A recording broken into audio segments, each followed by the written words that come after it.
સુરતમાં શાકભાજીના ભાવ આસમાને પહોંચ્યા। મોટાભાગની શાકભાજીના ભાવમાં 60 થી 70 રૂપિયાનો વધારો થયો છે।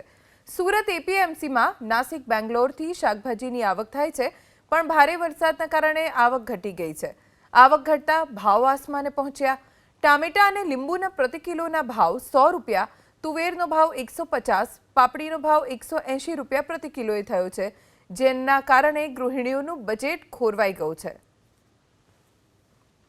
ભારે વરસાદના કારણે શાકભાજીના પાકો ધોવાઈ ગયા છે, આવક ઓછી છે, ત્યારે ભાવ આસમાને છે। સીધા તસવીરો તમે જોઈ શકો છો। આ છૂટક લારી વિક્રેતા છે જે શેરીઓ ગલીઓમાં આ પ્રમાણે વેચાણ કરવા માટે આવતા હોય છે, ત્યારે 80 રૂપિયાથી લઈને 120 રૂપિયા કિલો સુધીના શાકભાજી અત્યારે હાલ જોવા મળી રહ્યા છે। ત્યારે સૌથી પહેલાં વાત કરીશું ટામેટાની। તો ટામેટા છે અત્યારે 80 રૂપિયા કિલો સામે આવી રહ્યા છે। તેના પછી વાત આવે ટીંસા, તો ટીંસા અત્યારે 70 રૂપિયા કિલો છે। લીંબુ છે એના 80 રૂપિયા કિલો છે। કાકડી 40 રૂપિયા કિલો છે। આ રીંગણની વાત કરીએ તો 60 રૂપિયા કિલો અત્યારે હાલ જોવા મળી રહ્યો છે। એની સાથે ફ્લાવરની જો વાત કરવામાં આવે તો ફ્લાવર 80 રૂપિયા કિલો છે। એની સાથે સાથે જે પ્રમાણે અત્યારે હાલ તુરિયાની વાત કરીએ તો તુરિયા પણ 70 રૂપિયા કિલો, ભીંડા છે એ 60 થી 70 રૂપિયા કિલો। સૌથી મોંઘું જો કોઈ હોય તો એ છે વટાણા।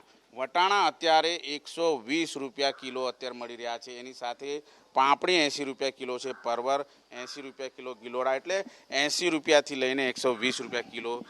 तो आप बताइए इतनी महंगी सब्जी क्यों है? मार्केट में कितना मिलता है, यहाँ कैसे बेच रहे हो? हाँ?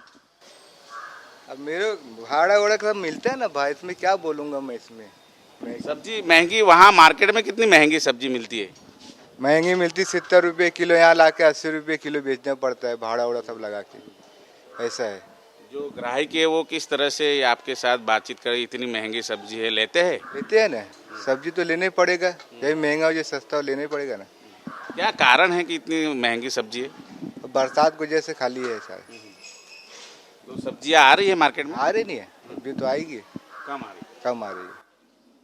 બિલકુલ જોઈ શકાય છે શાકભાજીની આવક છે અત્યારે હાલ જે રીતે લોરી ઉપર ગલીઓ ગલીઓમાં આ રીતે શાકભાજીનું વેચાણ કરતા હોય છે, ત્યારે લોકોના ઘરમાં 80 રૂપિયાથી લઈને 120 રૂપિયા કિલો શાકભાજી મળી રહી છે, ત્યારે આ પ્રમાણેનો ભાવ વધારો ખૂબ જ અસહ્ય છે।